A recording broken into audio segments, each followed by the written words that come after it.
Before we get started, we'd like to thank our sponsors, Embroker and Posh Virtual Receptionists. We all benefit from 2020 hindsight, but think about it. If we would have been allowed in 1996 to render bin Laden, even temporarily, even if after a year we had to return him to Saudi Arabia or God forbid anywhere else, the attack on the Cole probably would have not happened. The bombing of our two embassies in Africa simultaneously would have not happened. We lost thousands of lives there. And even 9/11 arguably wouldn't happen.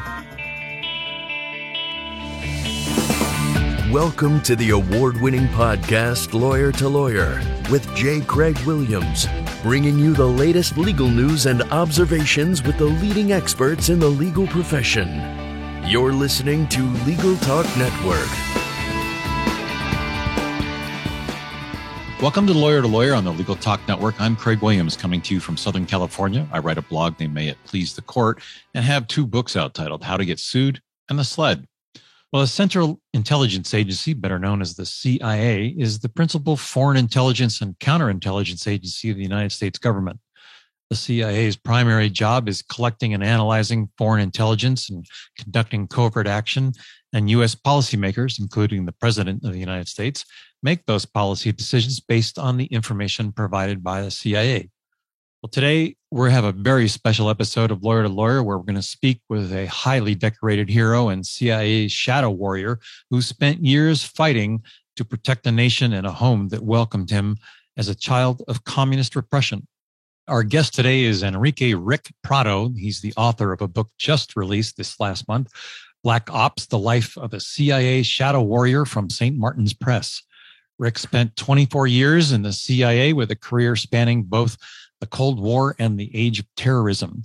Mr. Prado received the CIA Distinguished Career Intelligence Medal, that's the highest award given upon retirement, and the George Bush Award for Excellence in Counterterrorism, among other things. He's a paramilitary counterterrorism and special clandestine operations specialist. He served as an operations officer in 6 overseas posts, and upon leaving public service, Rick worked as an executive at a private military contractor where he built a specialized operations team. He's currently the co-owner of Camp X Training, where he continues his service training and supporting the Spec Ops community, teaching advanced special operations and techniques, among other essential skills. Welcome to the show, Rick. Thank you for having me, Craig.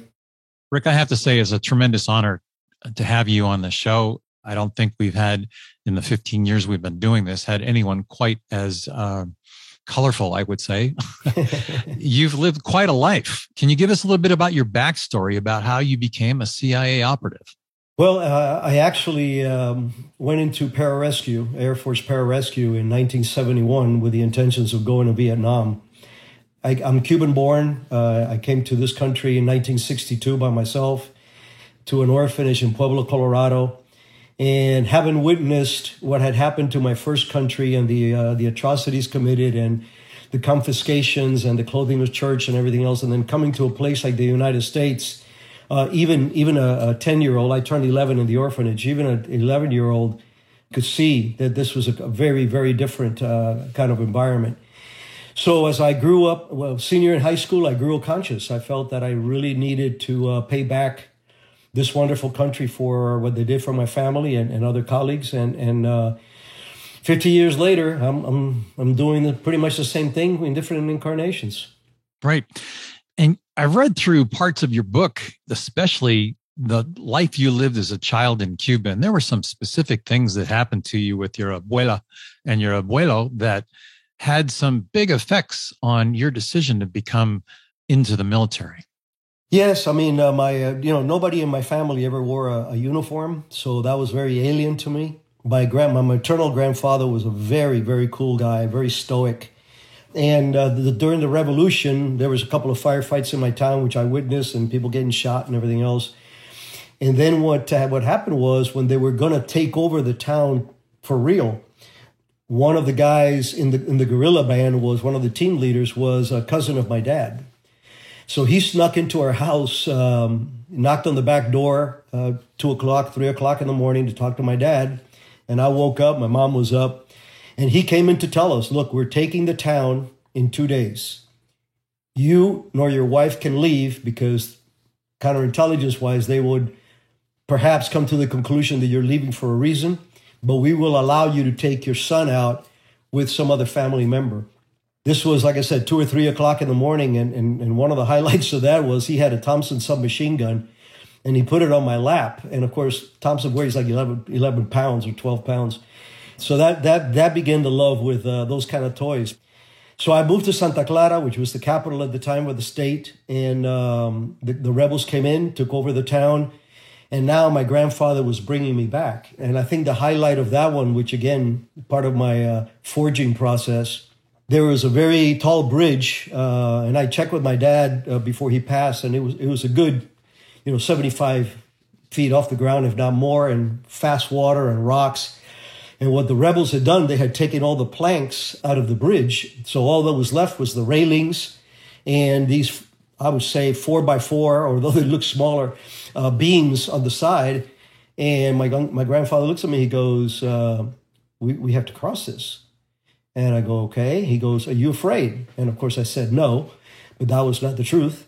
So he grabbed me by the wrist, my left hand, my right hand he had by the wrist, and we literally sidestepped across the river, holding onto the railing and him holding onto my arm. That was quite an experience. I could still, that's tattooed in my brain, looking down at that river and seeing the jagged rocks in the water. So that's how it started. And the effect of that communist regime taking over your town, taking over your father's coffee business, your car, and all your possessions, that had an effect, didn't it? Oh, without a doubt. I mean, the effect of the Cuban Revolution, of the Castro Revolution, was almost instant. My dad owned a small coffee roasting company. He employed 10 people, so he wasn't exactly a capitalist. And they confiscated that within 6 months. And within immediately, I had to wear a uniform to go to school and do this little flag thing. And it was very militaristic from the very beginning. Fast forward just a few months later, after they confiscated my dad's business, and Bay of Pigs happened, because I was in Cuba for the Bay of Pigs attack. And my father decided, well, this didn't work. We got to get out of here. I'm not going to have my son grow in under this kind of communist ruling. Well, so one of our trips to Havana to start the process of trying to leave, they had just had some summary trials, and there were literally guys hanging from trees by the neck with signs on them that said counter-revolutionary. And my mom desperately tried to jump in the back seat to block my eyes, but it was too late. That one's tattooed in there too. So I saw at a very, very young age, I was probably 9 years old when this happened in Cuba, because we did a whole year in Havana trying to get out. I knew that I was leaving something evil, and then when I got to the United States, I found the opposite. Well, your choice was either to come to the United States or be sent to the Soviet Union, wasn't that right? Yeah, you read the book. My uncle, step-uncle, I guess you call it, he was a professor at the school that I was at, Colegio Martí in Santa Clara, and he got wind that there was a list of kids that they were recommending for going to Russia to study, and my name was on the list. So that was one of the other catalysts for getting my dad out. My mom and dad could not get out at first, so they actually sent me to the United States by myself. And that act of courage and conviction on the part of my father to put his only child going to a country that he has never been to, may never be able to visit, may never see his son again. And the only reason he did that was he did not want me to live under communism. So that's another big lesson for me when I look back on courage and determination, conviction and commitment, was that decision by my father. Because to tell you the truth, when my oldest son turned 10, I looked at my wife and I said, do you think that we could do this? She said, absolutely not. That takes a huge amount of strength. And you ended up spending 2 years in an orphanage in Pueblo, adapting and waiting until your parents were able to get here. It's an amazing story. Looking back now, 50 years, you've gone through, field work. You've gone through the George Washington University to get your degree. You've gone through the farm and learning tradecraft. How does this background that you have fit into the way that the CIA recruits operations officers to get into the system? Well, like most of my career, it was never planned. I believe that God puts in front of us a path that we're supposed to take, and if we have the courage to pay the price of admission, we'll have a good life, because that's what we were intended to do. In this particular case, out of pararescue, like I said, I joined pararescue in 1971, and that's a very elite unit in the Air Force. And my goal was to go to Vietnam. I had developed this debt of honor that I thought that I need to pay this country back. And that was the only way I could think of, was with joining the military and trying to go to Vietnam. As destiny would have it, by the time that I got my beret in very late 72, early 73, Vietnam was pretty much over. So after 2 years between training and 1 year active duty, I went into the reserves. And then I applied twice for the agency. First in 74, and they said, look, we're firing, not hiring. And then I did it again in 1980, and this time they brought me in on contract because they needed paramedics to train with their special operations guys that had my kind of background. And so I started working contract with them while I was still riding rescue in Metro Miami. So Metro-Dade County back then. Come early 1981, the Sandinistas phenomena of being a communist puppet of Cuba and the Soviet Union, Reagan came in and decided that we needed to stop that because they were fomenting insurgencies in El Salvador and Guatemala and in Bolivia, you name it. So they called me. They said, "Look, we have work for you. We don't have a native Spanish-speaking paramilitary officer that can pass off for a non-gringo," and that's how I backdoored the agency. And you practically went right from walking in the front door of the agency to Honduras and Nicaragua. I had zero training. They gave me a couple of days worth of briefings about what was going on in Nicaragua, the atmospherics of the Honduran support. They gave me some alias documentation and put me on a plane. And you became Alex. I became Alex. That's correct. Well, let's take a look at that big picture. I mean, let's admittedly kind of point out to our listeners what you were doing there. You were the point man, meeting with the various Contra groups, arming them and providing paramilitary training to have them fight back against the Sandinistas. Yeah, I mean, for the first 14 months I was there for a little over 3 years, and I literally slept in a jungle hammock Monday through Friday for most of that time that I was there. But for the first 14 months, I was the only American allowed to go to the camps because we were still hiding the American hand. Once that became more of a public knowledge for 14 or so months later, then we started bringing in some additional personnel to the camps. Only two, actually, at first. Two former Special Forces Green Beret contractors. I want to get into the legal questions that flow from that kind of involvement and your other involvement, as you describe later in the book. But there's one thing that I think our listeners really deserve to hear the story about, and that is you facing off against 600 angry men who were about ready to take out your main contact. Yeah, Stedman Fagoth was the leader of the Miskito Indians. Miskito Indians are Native Americans mixed with black slaves. They're native to the east coast of Nicaragua and partially Honduras. You know, I had trained every single one of these guys. These guys knew me. They, I patrolled with them. I showed them how to fire everything from RPG-7s to set the headspace and timing on a 50 cal. And so I had equities with them. And so what happened was they thought, because the Sandinista had a very good, like all communists, they have a very good disinformation machine. And they were trying to undermine Stedman Fagoth because he was unifying all the Miskito into a very viable fighting force. They were arguably my favorite group out there. So through people that had infiltrated, they fomented this problem that Stedman was stealing from them, and that's why they were not getting resupply. Well, they didn't know that we had political problems back in the States that had slowed down our cooperation. So I found out when I got back to my office that Stedman was going to Puerto Limpida and then to Rus, which was the camp that we were going to be at. They told me that the guy that we had there on the ground left because there was a lot of angry Native Americans with bandoliers. saying that they were going to lynch Stedman Fagoth when he got in. So I got my small Hughes 500 helicopter that I was sitting in the co-pilot seat, and we made it in record time to Roos. And by the time that Stedman came in, I was already on the ground. I told him what happened. He says, "What are you doing here?" And I said, "You're my friend. I don't leave my friends behind." So, everybody thinks that this is a Rambo kind of move. I have my Browning on my side just because that's a habit.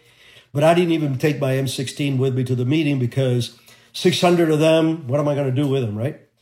But what I did do is I sat around the fire and I said, okay, I want to listen to your grievances. And they were grieving and they were bitching and they were very, very angry. And then I looked at them and said, listen, this is the way this is. You guys are fighting for a democracy. So if you can get the rest of the Misurasata organization to vote Stedman Fagoth out of power, we will honor that. We will respect that.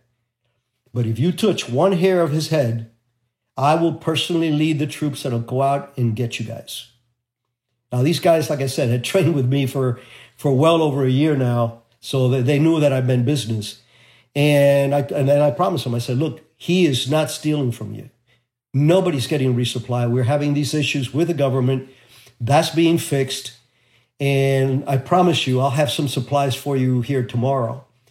So I literally got on the radio, even unsecure, because the guy that before me had taken off our one-time pads. And I told my boss, Colonel Ray, I said, hey, whatever you do, I need a couple of aircrafts full of beans and bullets over here by tomorrow. And lucky for me, 8 o'clock in the morning, those planes were landing in Roos, and, peace reigned again in the land. I can't imagine that. That's just amazing. Well, Rick, we're going to take a quick break to hear a word from our sponsor. We'll be right back. As a lawyer, ever wish you could be in two places at once?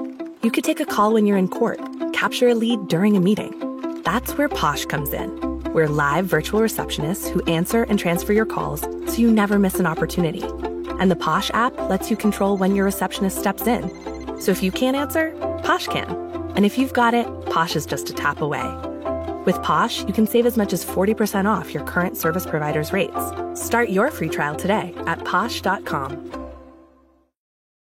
As a lawyer, insurance is one of the last parts of your job you want to spend unbillable hours on. That's why thousands of lawyers have switched to Embroker.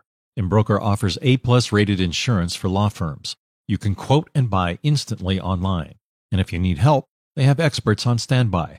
Go from sign up to purchase in 15 minutes by visiting embroker.com/law. That's EMBROKER.com/law. And welcome back to Lawyer on the Legal Talk Network. I'm joined by Rick Prado, a once covert operator of major rank and standing with the CIA, and also the author of Black Ops, The Life of a CIA Shadow Warrior. Personally, having read the book, I highly recommend it. It's an amazing read. Rick, it just blows my mind that you've gone through this. It really harkens back to, I think, what I read in the beginning of your book, where you said, if you get hit back harder. Yeah. It's a tough mantra, and it's, I think, a mantra that you used in throughout your life. But I'm curious about what you think from the standpoint of the political involvement that you faced as a field operative, now knowing what you know in your other positions in the CIA. But should more decision-making authority be vested in field operatives?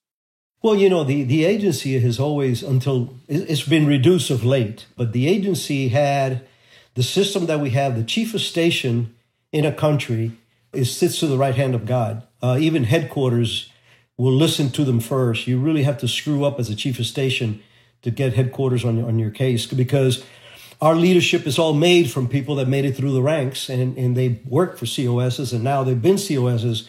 Now they were division chiefs or whatever. So that respect was there.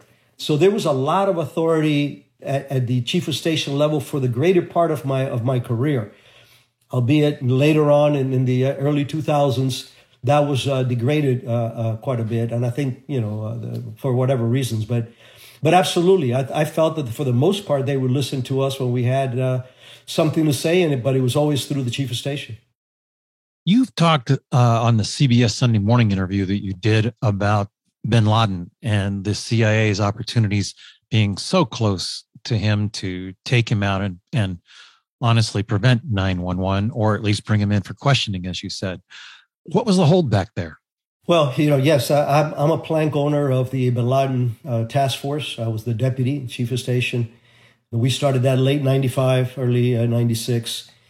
And shortly thereafter, we literally had a very good friend of mine who was also part of that CBS program at the end, Billy Waugh, a legendary Green Beret and legendary contractor to the agency for 20-some years afterwards.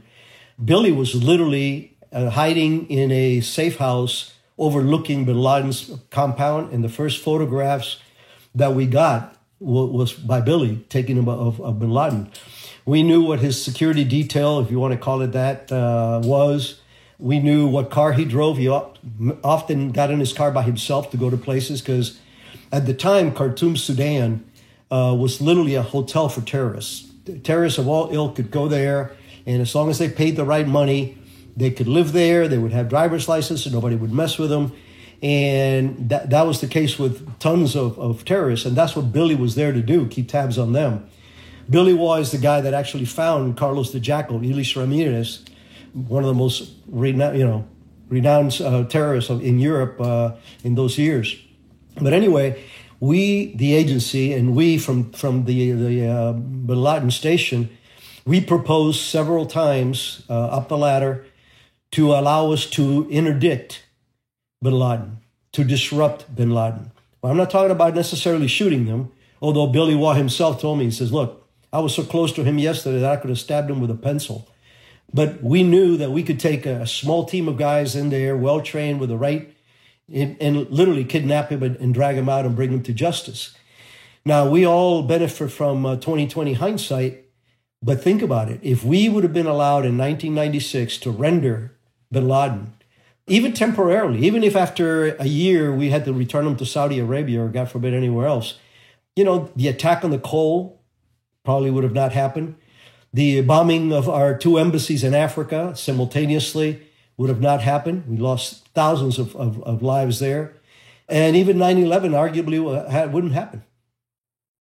So what's the evidentiary standard that you use to determine whether you want to interdict someone? And what is the standard that's used by the people higher up to make a decision whether to do that or not?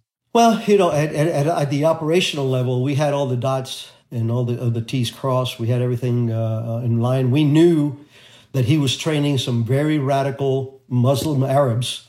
He came from the Taliban, which is primarily Afghani. And he is Saudi. He was Saudi.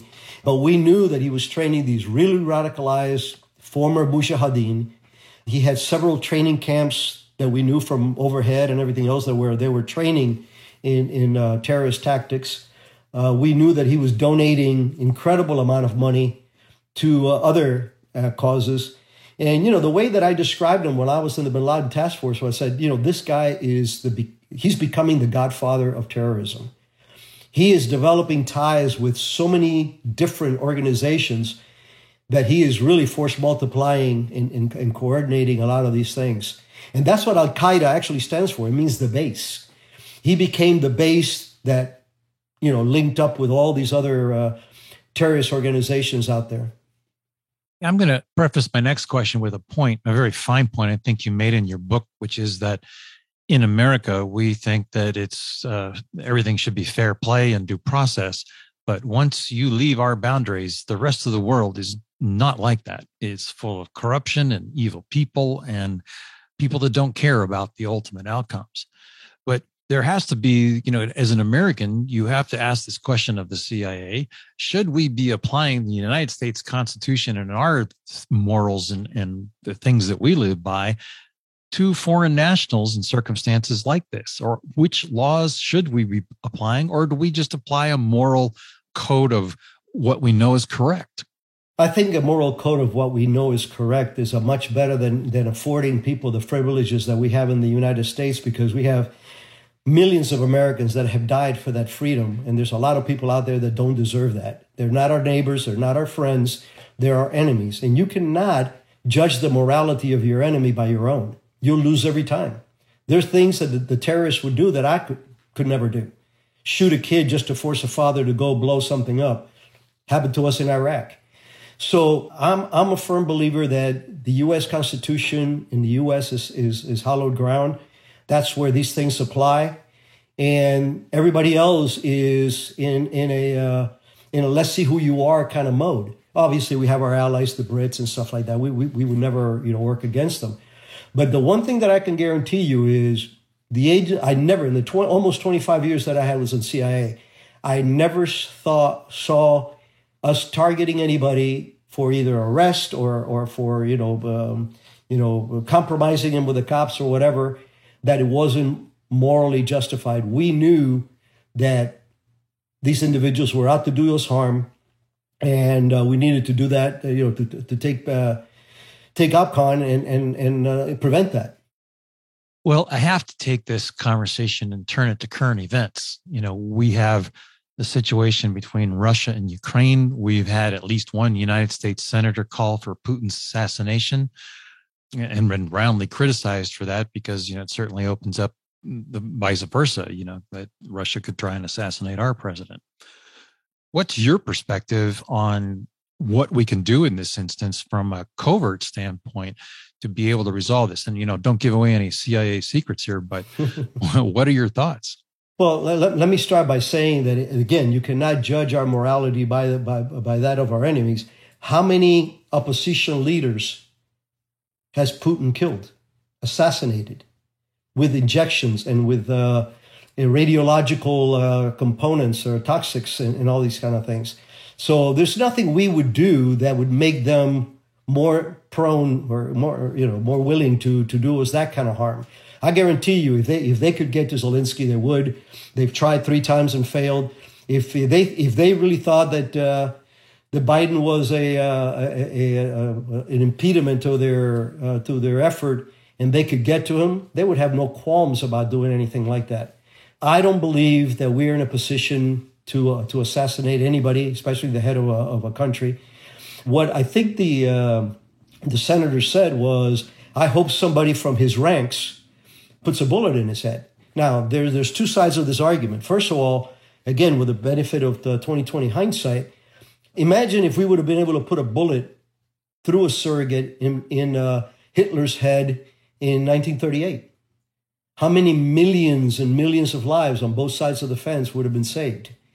So what I said, and I said this in a later interview, what I would hope is that some of these oligarchs, there are 100 billionaire oligarchs in Russia, and they are bleeding money. Their yachts are being confiscated. Their accounts are being frozen.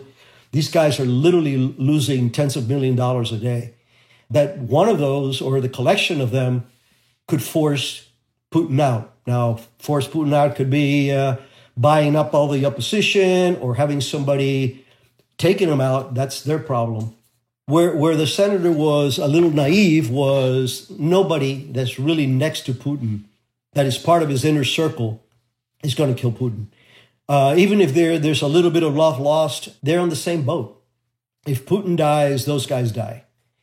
So, but again, I think the oligarchs have the power, the money, and definitely the incentive for trying to stop him from doing this stuff. And to tell you the truth, I honestly think that Putin had made a very bad decision, and he's desperately trying to prove otherwise. Right. Well, and what's going on now in terms of the supply lines from the NATO countries moving into Ukraine has quite a lot of an echo from what you did with the Contras. Absolutely. I mean, you're talking a very similar program. I actually, when Venezuela was really being problematic a couple of years ago, I spoke to a friend of mine who at the time was at the NSC, and I said, look, why don't we start a Contra Part 2 program? We have Colombia, we have Panama nearby. We can definitely do 2 different fronts, and we don't have to fight. All we have to do is train the brave Venezuelans that are leaving in droves and do like a Contra program Part 2.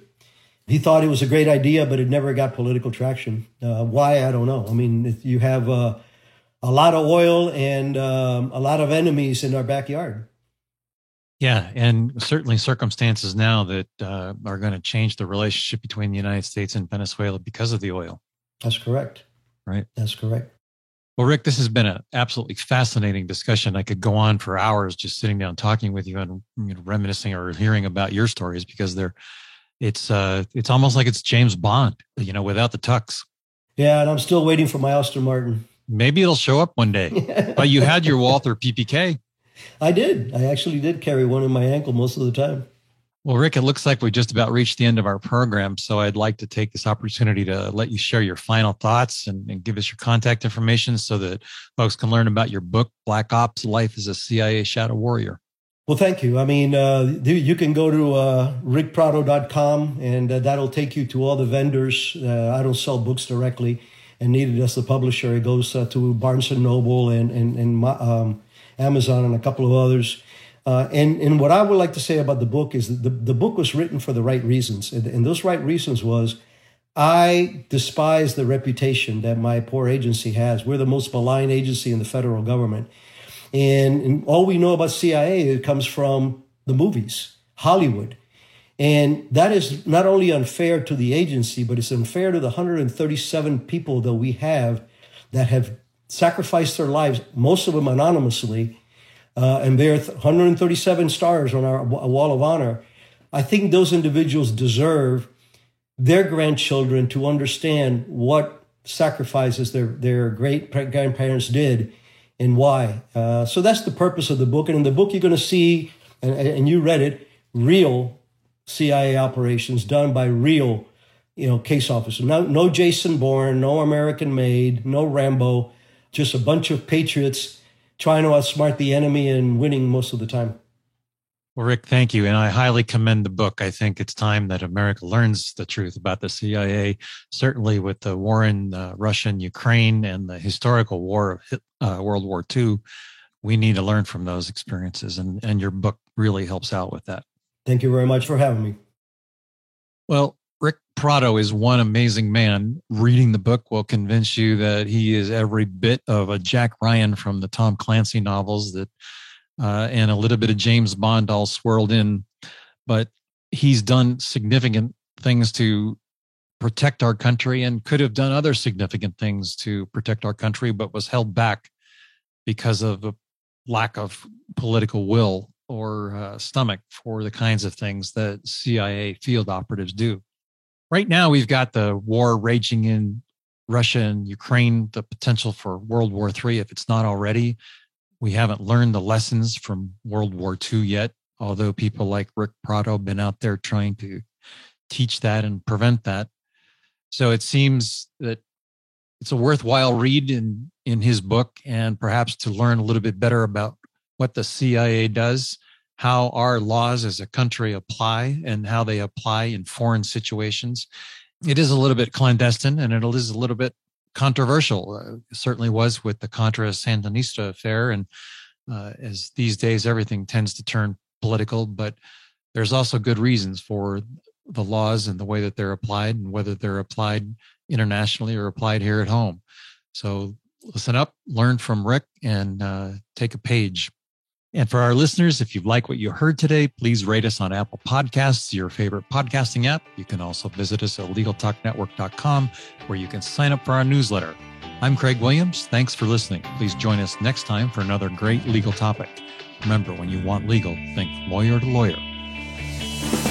Thanks for listening to Lawyer, produced by the broadcast professionals at Legal Talk Network. Subscribe to the RSS feed on LegalTalkNetwork.com or in iTunes. The views expressed by the participants of this program are their own and do not represent the views of, nor are they endorsed by, Legal Talk Network, its officers, directors, employees, agents, representatives, shareholders, and subsidiaries. None of the content should be considered legal advice. As always, consult a lawyer.